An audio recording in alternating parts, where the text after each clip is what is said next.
ओम नमः शिवाय। शिवपुराण महात्म्य विद्येश्वर संहिता अध्याय 16वां। देव प्रतिमा का पूजन तथा शिवलिंग के वैज्ञानिक स्वरूप का विवेचन। ऋषियों ने कहा, साधो शिरोमणि सूत जी, हमें देव प्रतिमा के पूजन की विधि बताइए जिससे अभिष्ट फल की प्राप्ति होती है। सूत जी बोले, हे महर्षियों, मिट्टी से बनाई हुई प्रतिमा का पूजन करने से स्त्री पुरुष सभी के मनोरथ सफल हो जाते हैं। इसके लिए नदी, तालाब, कुआं या जल के भीतर की मिट्टी लाकर सुगंधित द्रव्य से उसको शुद्ध करें। उसके बाद दूध डालकर अपने हाथ से सुंदर मूर्ति बनाएं। पद्मासन द्वारा प्रतिमा का आदर सहित पूजन करें। गणेश, सूर्य, विष्णु, शिव, पार्वती इनकी मूर्ति और शिवलिंग का सदैव पूजन करें। संपूर्ण मनोरथों की सिद्धि के लिए 16 उपचारों द्वारा पूजन करें। किसी मनुष्य द्वारा स्थापित शिवलिंग पर एक सेर नैवेद्य से पूजन करें। देवताओं द्वारा स्थापित शिवलिंग को 3 सेर नैवेद्य अर्पित करें तथा स्वयं प्रकट हुए शिवलिंग का पूजन 5 सेर नैवेद्य से करें। इससे अभिष्ट फल की प्राप्ति होती है। इस प्रकार सहस्त्र बार पूजन करने से सत्य लोक की प्राप्ति होती है। 12 अंगुल चौड़ा और 25 अंगुल लंबा यह लिंग का प्रमाण है और 15 अंगुल ऊंचा लोहे या लकड़ी के बनाए हुए पत्र का नाम शिव है। इसके अभिषेक से आत्मशुद्धि, गंध चढ़ाने से पुण्य, नैवेद्य चढ़ाने से आयु तथा धूप देने से धन की प्राप्ति होती है। दीप से ज्ञान और तांबुल से भोग मिलता है। अतएव स्नान आदि 6 पूजन के अंगों को समर्पित करें। नमस्कार और जाप संपूर्ण अभिष्ट फलों को देने वाला है।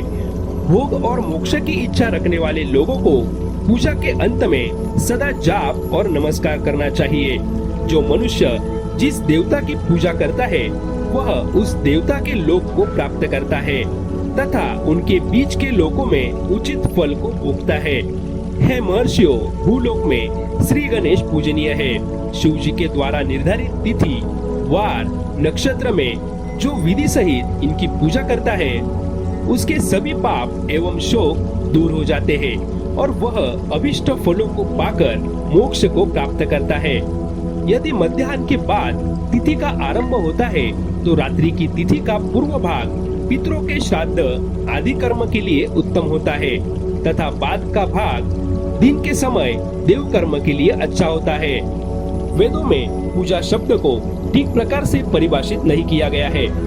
पू का अर्थ है भोग और फल की सिद्धि जिस कर्म से संपन्न होती है उसका नाम पूजा है। मनोवांछित वस्तु तथा ज्ञान अभिष्ट वस्तुएं है। लोक और वेद में पूजा शब्द का अर्थ विख्यात है। नित्य कर्म भविष्य में फल देने वाले होते हैं। लगातार पूजन करने से शुभ कामनाओं की पूर्ति होती है तथा पापों का क्षय होता है। इसी प्रकार श्री विष्णु भगवान तथा अन्य देवताओं की पूजा उन देवताओं के वार, तिथि, नक्षत्र को ध्यान में रखते हुए तथा 16 उपचारों से पूजन एवं भजन करने से अभिष्ट फल की प्राप्ति होती है। शिव जी सभी मनोरथों को पूर्ण करने वाले हैं। महाआर्द्रा नक्षत्र अर्थात माघ कृष्णा चतुर्दशी को शिव जी का पूजन करने से आयु की वृद्धि होती है। ऐसे और भी नक्षत्रों, महीनों तथा वारों में शिव जी की पूजा वो भोजन, भोग और मोक्ष देने वाला है। कार्तिक मास में देवताओं का भजन विशेष फलदायक होता है। विद्वानों के लिए यह उचित है कि इस महीने में सब देवताओं का भजन करें। संयम व नियम से जाप, तप, हवन और दान करें, क्योंकि कार्तिक मास में देवताओं का भजन सभी दुखों को दूर करने वाला होता है। कार्तिक मास में रविवार के दिन जो सूर्य की पूजा करता है और तेल व कपास का दान करता है उसका कुष्ठ रोग भी दूर हो जाता है। जो अपने तन मन को जीवन पर्यंत शिव को अर्पित करता है उसे शिव जी मोक्ष प्रदान करते हैं। योनि और लिंग इन दोनों स्वरूपों के शिव स्वरूप में समाविष्ट होने के कारण वे जगत के जन्म निरूपण है और इसी नाते से जन्म की निवृत्ति के लिए शिव जी की पूजा का अलग विधान है। सारा जगत बिंदु नाद स्वरूप है। बिंदु शक्ति है और नाद शिव, इसलिए सारा जगत शिव शक्ति स्वरूप ही है। नाद बिंदु का और बिंदु इस जगत का आधार है। आधार में ही आधेय का समावेश अथवा लय होता है। यही सकलीकरण है। इस सकलीकरण की स्थिति में ही सृष्टि काल में जगत का आरंभ हुआ है। शिवलिंग बिंदु नाद स्वरूप है, अतः इसे जगत का कारण बताया जाता है। बिंदु देह और नाद शिव, इनका संयुक्त रूप ही शिवलिंग कहलाता है। अतः जन्म के संकट से छुटकारा पाने के लिए शिवलिंग की पूजा करनी चाहिए। बिंदु रूपा देवी उमा माता है और नाद स्वरूप भगवान शिव पिता। इन माता पिता के पूजित होने से परमानंद की प्राप्ति होती है।